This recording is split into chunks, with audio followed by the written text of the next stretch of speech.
ボンジューパリプロムナードチャンネルにようこそ。今日は日曜日のパリ散歩。カルチエラタンはジウ州のフリーマーケットをお友達のキコさんと歩きます。動画の締めくくりには私の購入品も紹介します。どうぞ最後までごゆっくりとお楽しみくださいませ。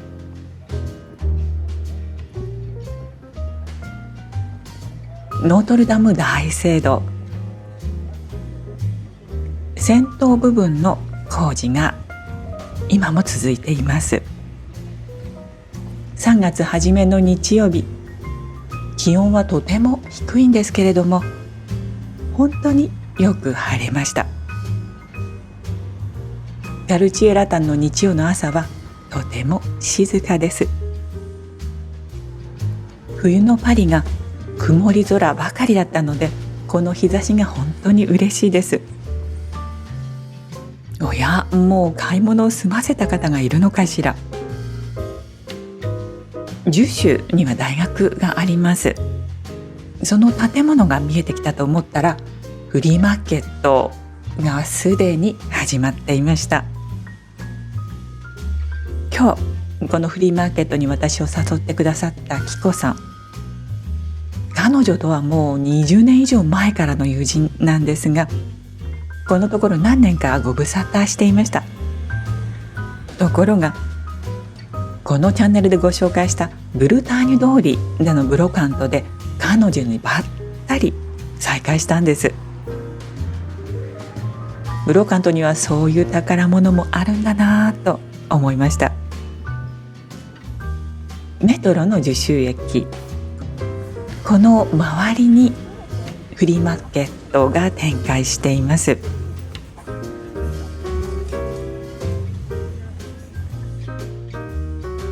アスパラガス用の食器、飲みの市やブロカントでは必ずと言っていいほど見かけますよね。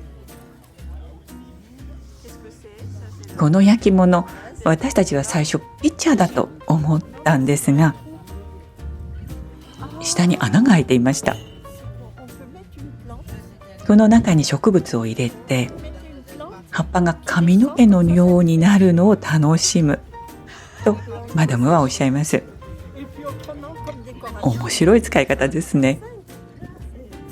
ちなみにお値段は85ユーロ。私が想像していたよりもかなり高価。Comment elle s'appelle? Ah ben voilà. Elle s'appelle Marie-Pierre Méheust. C'est une fille qui travaillait beaucoup en Bourgogne. Et après elle a déménagé. 作家物だったんですね。こちらのスタンドには金具を熱心に選んでいる若い女性がいました。これらはインテリアデコレーションに使うもののようです。どんな風にして生かすんでしょうね。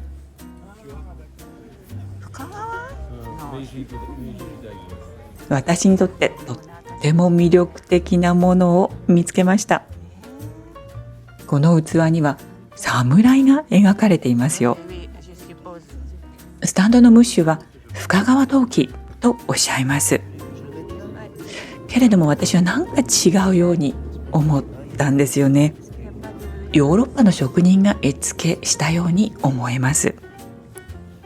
だからこそこの魅力があるんじゃないかなと思いますけど、いかがでしょう。これに肉じゃがなんか入れてもいいんじゃないというキコさん、私はラーメンでもいいかもと思いました。私が迷っている間に事件発生。風で額縁が倒れてグラスがいくつか割れてしまいました。こんなこともあるんですね。けれどもこちらのスタンドのムッシュ、とても冷静に対応していて素晴らしい。彼のスタンドには魅力的なものがたくさんあります。素敵ですよ。いい音がします。このグラスは3類と説明があります。しかも5ユーロ。だとしたら本当にお得なんじゃないかしら。キコさんが可愛いものを見つけました。このコーヒースプーン、スリランカ製ですって。象のモチーフがついています。しかもこれらのお皿と組み合わせてディスプレイしているセンスもいいですよね。結局キコさんはこのスプーンをセットでお買い上げ。お友達とフリーマーケットを回ると楽しいのは、私が見過ごしている魅力的なものをお友達が目に留めてくれることです。私にとって意外な発見があるのがとても楽しいです。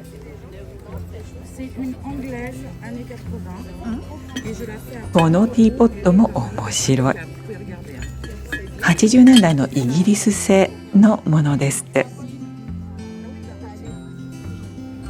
これは卵を入れる容器かしら。こちらは木製のスプーン、ロシア製。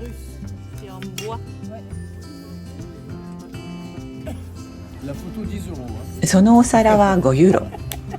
写真を撮るのは10ユーロだよとムッシュ。でもそれ冗談だってわかるよねと笑って言い添えてくれるところも洒落ています。優に100年は経っているこのお皿。この欠けているところの古び方が良いとキコさん。確かにそうかもしれないなと思いました。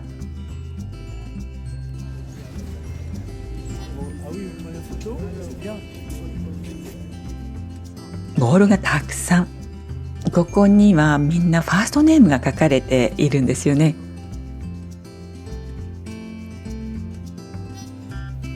デルフト焼きの大皿の隣にあったこのオブジェに私はなんとなく惹かれました。ドイツ製ですって。こちらのスタンドのムッシュは朝食中でした。この緑色の模様の器はマレーシア製。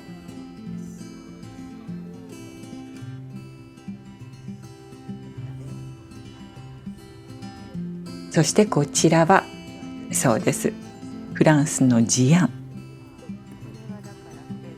こちらはそうです、パリ近郊のクレイモントル。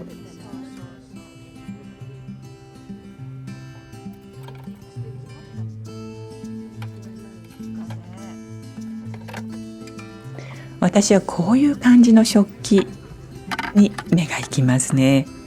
そう、バルボチーヌが好きなんですよね。それにしてもこの形は珍しいと思いませんか？この小さな椅子、時々見かけます。昔は牛の乳搾りをするときに使ったらしいとキコさんが教えてくれました。なるほど、そうだったんですね。植木鉢を飾ったりするときにちょうどいい高さだなと思っていましたが、そもそもの用途に私は納得しました。これはアコーディオン。オブジェとして見ても美しいと思いませんか？ Moi, je sais pas jouer, mais.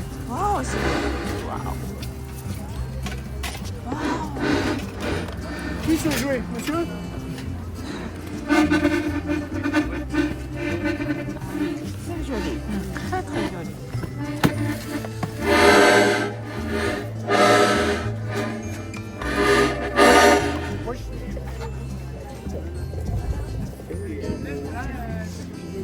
興味深い形をしています。これ何に使うんでしょうね。急須だとすると蓋がないのでお茶が冷めてしまいそう。こちらのスタンドの方も何に使うかはわからないようでした。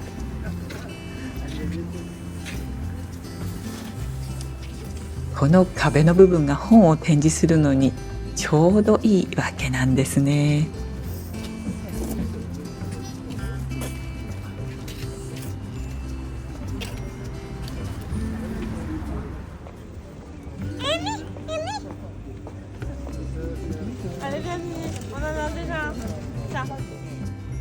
昔のポストカード、パリの名所のシリーズですね。これを額に入れて飾ったりすると、ポストカードの第二の人生があるような気がするとキコさん。その通りですね。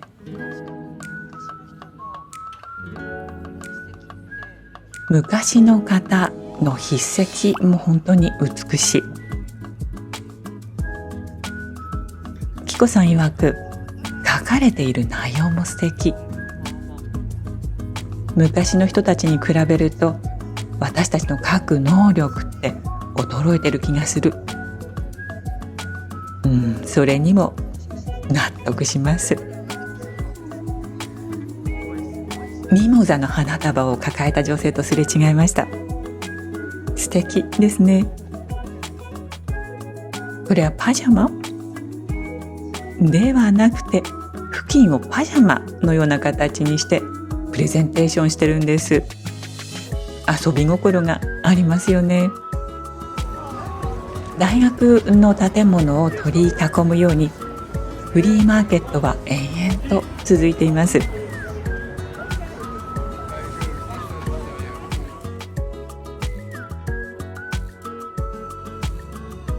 かわいい刺繍。シモヌちゃんのお誕生日の日付かしら。こちらのスタンドは見ていてすごく気持ちがいい。飾り方がなんとはなしに素敵。一つ一つのものに愛情が込められているように感じます。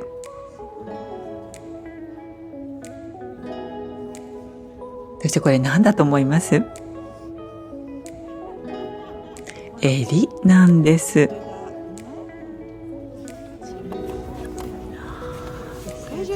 こちらのスタンドもまたとても魅力的でした。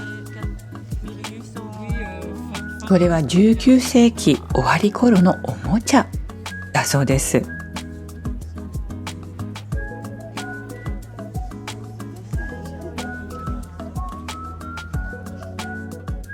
これはお願い事をするときに収めたお札。ここにも小さい椅子があります。しかもこの看板との組み合わせが洒落てます。マラシーズ、座り心地が悪いっていう意味じゃないかしら。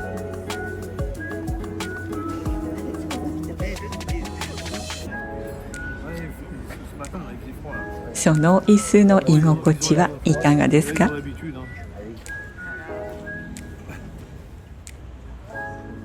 今日本当に寒いんですけど、これなら大丈夫かな？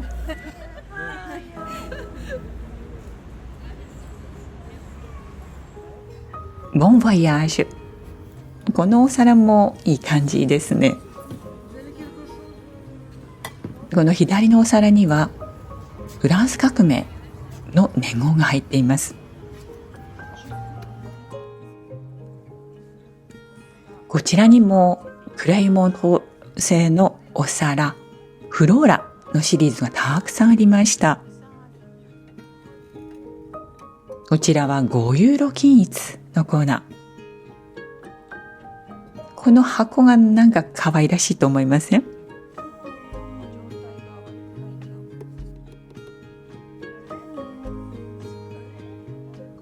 このピッチャーたちすごくインパクトがありますよね。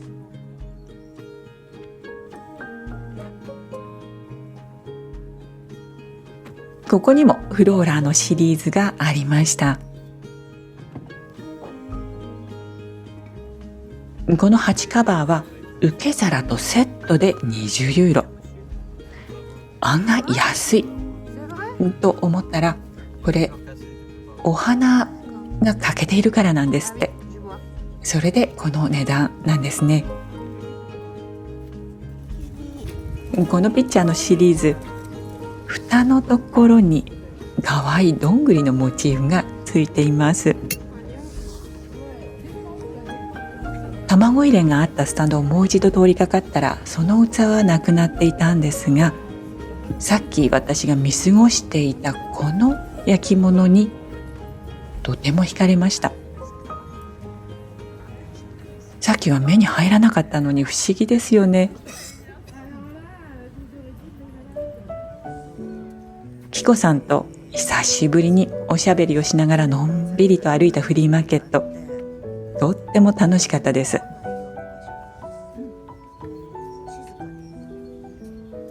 これは彼岸桜でしょうか。お花が咲く季節になってきましたね。気温はだいぶ低いんですけれども、日差しは春が近いことを感じさせます。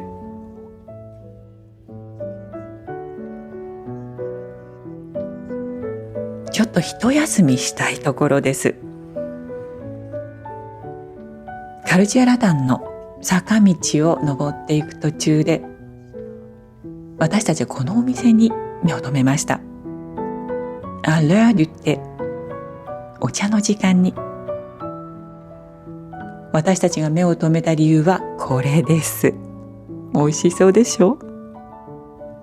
2人とも初めてのお店でしたが、中に入ってみました。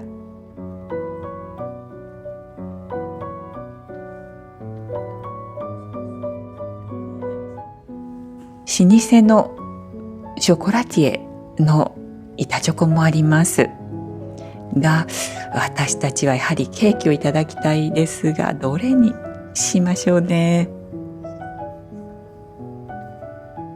こちらに並んでいるケーキは全部ホームメイドだそうです。Donc du coup je prends le gâteau pomme que je t'ai dit et c'est le gâteau de ma grand-mère, de ma maman. J'ai refait la recette de ma mère. Voilà, je mets ça. お店の奥がサロンドテになっていました。マダムはお掃除をされている途中だったんですが、心よく私たちを迎え入れてくれました。とっても清潔できちんとしていらっしゃる。子供を連れてきてもここで玩具で遊ばせることができる空間なんですね。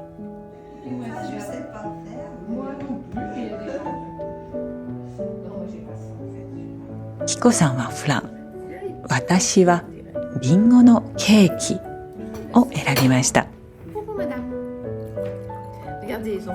お茶はホットにたっぷり入っていて、私たちは心ゆくまでおしゃべりを楽しみました。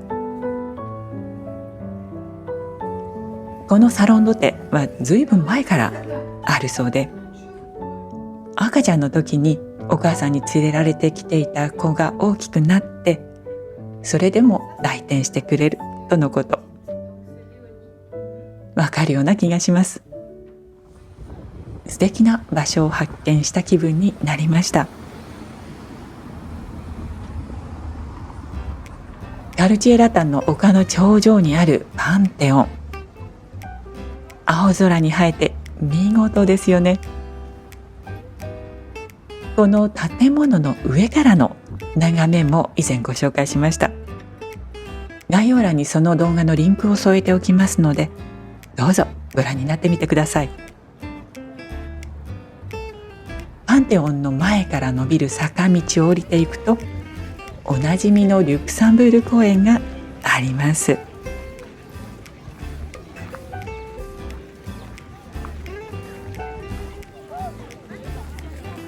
ご覧ください、この人出。すごいでしょ。私と同じように皆さん太陽を待ち望んでいたんだなぁと実感します。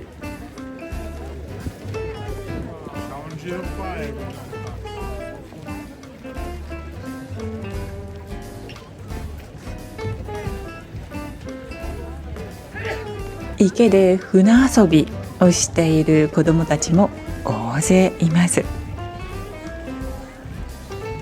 この公園のプティバトは国旗が目印になっています。目の前に滑り出したこのプティバト、穂の色でどこの国のかわかりますか？そう、これはウクライナの国旗ですね。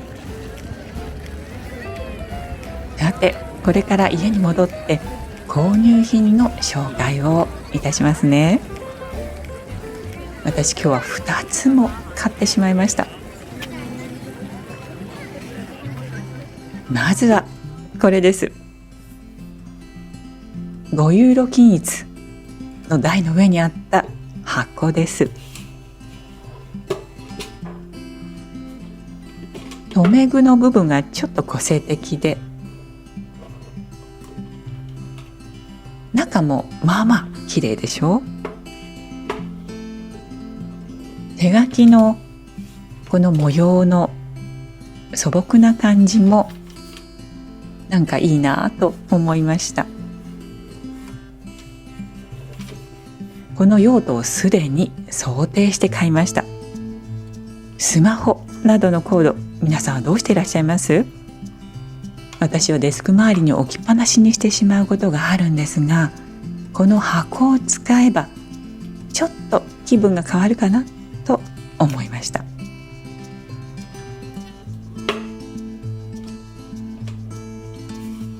もう一つはこれです。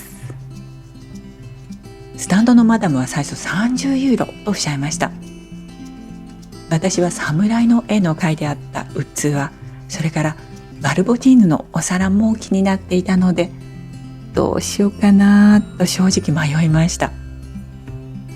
するとマダムは25ユーロ、そして20ユーロと提案してくれたので、これはもう私のところに来る運命と思って買わせていただきました。ストラスブールの下に書いてあるサインを調べてみると、アンリ・ショーメイユという方、あるいは彼の工房のサインなのではということが分かりました。この鉢カバーも用途をすでに想定していました。数週間前に近所の花屋さんの店先で見つけたプリムベール、桜草の小さな鉢植え、次から次へと花をつけてくれるんです。その鉢カバーとしてちょうどいいんじゃないかしらと思いました。今回の購入品は2つとも花模様。かなり夢々しいお買い物だったかもしれません。この季節がそんな気分にさせてくれるのかもしれません。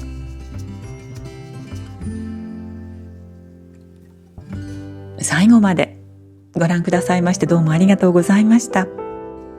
今回の動画はいかがでしたでしょうか。日曜日のパリ散歩をお楽しみいただけましたでしょうか。今回の動画が気に入ったらどうぞ高評価とコメントをお寄せくださいませ。チャンネル登録がまだの方はぜひチャンネル登録もよろしくお願いいたします。とても励みになります。ではまた次回の動画でお会いいたしましょう。アビアント。